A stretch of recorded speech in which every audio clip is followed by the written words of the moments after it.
Околу 80% од вкупниот број потрошувачи се движи на платата на сметките за потрошена вода на годишно ниво во Куманово. Надлежните од јавното претпријатие Водовод апелираат до приватните и правните лица редовно да ги плаќаат сметките, за да може претпријатието непречено да функционира. На платата во овој период се уште не бележи зголемување. Тоа го очекуваме во наредниот период, значи некаде август, септември, октомври, додека да пристигнат првите високи сметки за потрошена електрична енергија. Така и кај нас оди наплатата во летните месеци е поголема, додека во месеците каде што доаѓа до позголемена потрошувачка на електрична енергија, секогаш е приоритет, затоа што и помала е толеранција во тој дел. Значи, јавното претпријатие за физички лица врши тужење на 11 месеци, така да што имаат луѓето поголема комоција, но би апелирал да не го акумулираат својот долг, да ги плаќаат сметките на време, затоа што со тоа ни овозможуваат и на нас по-нормално функционирање во ситуацијата во каква што сме, која што е пропратена со постојано зголемување на минимална плата, постојано зголемување на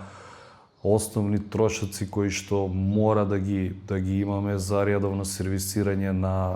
и поправање на дефекти на водоводна, канализациона мрежа.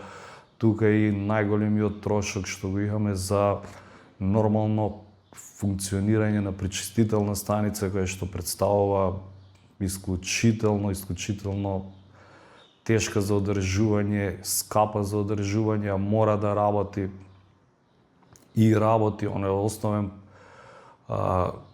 процес, се одвива без застој 24 часа на ден. Исто така во овој период и пумпните станици работат со полн капацитет и тоа е голема потрошувачка на електрична енергија. Па така да, например, за пречистителна станица од вкупната сметка за сите потрошувачки места во јавното претпријатие, на пречистителна станица оди некаде од 35 до 40% на потрошена електрична енергија, а за сите други е 50%. Значи,